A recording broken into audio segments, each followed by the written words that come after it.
I'm Bernadette, the Fragrance Specialist, and in this video, I'm gonna be answering this question. Hello po, as someone na hindi po masyado trained yung ilong, how do you tell if something smells synthetic? I think we'll start with what is synthetic. And synthetic is basically something that is chemically derived, meaning it undergoes a simple or a series of chemical reactions to be able to get that material.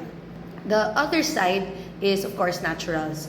And how can you tell if something is natural versus something is synthetic, especially if wala kang experience in smelling?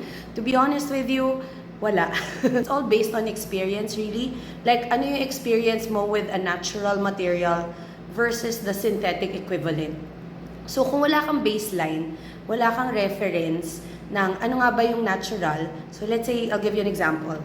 Lavender, okay? So, there's two kinds that I can show you today, actually three. This one is organic lavender. This one is natural lang siya na lavender essential oil, pero hindi siya certified organic. And then this one is lavender na fragrance. So recreated yung smell, for it to smell like the natural lavender essential oil. If let's say, ang pinaamoy sa'yo ng, I don't know, may binilihan ka or may nakita kang seller, ang sabi niya, oh, ito yung lavender essential oil. So ikaw, yung memory mo, ang alam mo is the smell of the lavender fragrance as the lavender essential oil. When in fact, hindi talaga siya natural. So, that's one thing.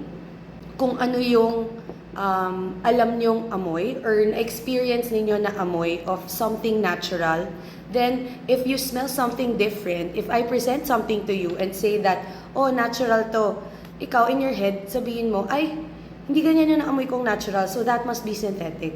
When in fact, sobrang laki ng range ng smells, even if something is in the same parang product category. To be honest with you guys, yung part ng brain ninyo na nagla-light up when it smells something, regardless of whether it is synthetic or natural, pareho lang siya. So this is an example.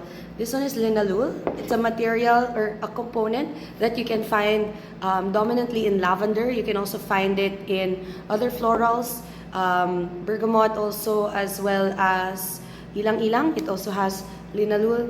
So this one is the synthetic material. This one is the one that is naturally derived. Now, if I let you smell, you'll be able to tell that they're different. The synthetic one is actually more on the floral, citrusy side. This one has a bit more waxy character to it. If inamoy nyo to, pareho, the part of the brain that will light up is actually the same. But, will it tell you if it is natural or synthetic? Hindi. Malalaman nyo lang siya only if meron na kayong experience na naamoy nyo tong pareho. How can you tell and you have no experience? Then, to be honest with you, there's no way. You have to expose yourself to a lot of materials, right materials, correct materials, so that you will be able to tell which one is synthetic and which one is not. I hope this was able to answer your questions. If you have any questions on perfumery, materials, fragrances, comment down below. I'll try to answer it in the future videos. Bye!